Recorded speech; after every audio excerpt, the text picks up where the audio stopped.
नमस्कार दर्शक बंधु आसंतु जानिबा आजिर हार्ट अटैक रु बंचिबा पाई आपणांतु एही उपाय।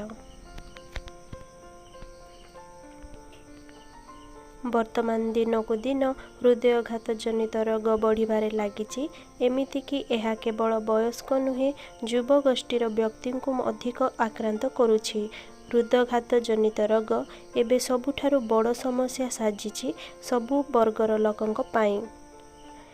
तेबे एही हार्ट जनित रोगरू मुक्ति पाइबा पाई अनेक लोक विभिन्न प्रकार मेडिसिन खाइबा सहित अनेक प्रकार पद्धति आपणाउछंती, किंतु एहा परे भी मुक्ति मिलुनी हार्ट जनित रोगरू। तेणु एमिति किछि एक्सरसाइज और जोग रहिछि जहा करिबा द्वारा सुस्थ रहिबो आपणक हार्ट। एमिति कि किछि डाक्तर मेडिसिन अपेक्षा हार्ट रोगी को संतुलित खाद्यपेय सहित एक्सरसाइज और जोग करिबा पाई परामर्श देइथांती, काहेकिना व्यायाम और जोग हार्ट रोगी पाई मेडिसिन परि काम करिथाए।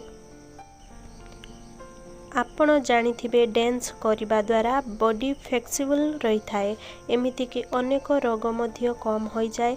तेणु नाचिबा द्वारा हार्ट जनित रोग मध्य दूर होई थाए, कारण बॉडी मूव हेबा समय रे मनुष्य हार्ट भी एक्सरसाइज होई थाए।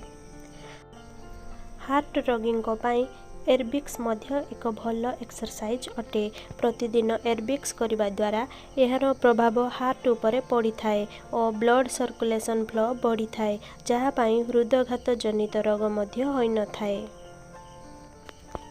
स्ट्रेचिंग करिबा द्वारा शरीर खली थाए बा शरीर रे भल भाबे ऑक्सीजन रो मात्रा दरकार मुताबक रही थाए। खाली सेतिकी नुहे, एहा करिबा द्वारा शरीर रो मांसपेशी रे रक्त प्रवाह भल भाबे होई थाए। हार्ट रे कोनोसी ब्लॉकेज मध्य सृष्टि हुएनी।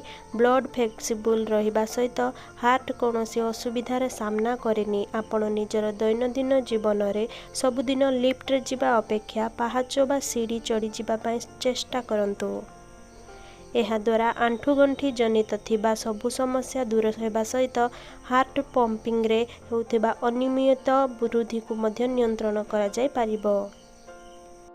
स्विमिंग होउची हार्ट को सुस्थ रखिबा पाई आउ एक भल उपाय। पहरिबा द्वारा हार्ट अटैक रो आशंका कम रही थाए। स्विमिंग आपणक हार्ट को और रेस्पिरेटरी सिस्टम को मजबूत करि थाए। यह सहित पहरिबा द्वारा कोलेस्ट्रॉल कम हुए और हृदयघात जनित कौनसी रोग हुए नहीं। तेणु आपण एही एक्सरसाइज करिबा सहित निजर खाइबा शैली को मध्य ठीक रखंतु, जहा द्वारा हार्ट अटैक रो आशंका कम हेबो। एहा छड़ा अधिक जानिबाकु चाहुथिले उपरोक्त व्यायाम विषय रे आपण निज डाक्तरंक परामर्श नै पारिबे। जदि आपणंकु एही वीडियो भल लागिछि please like share and subscribe करंतु। धन्यवाद।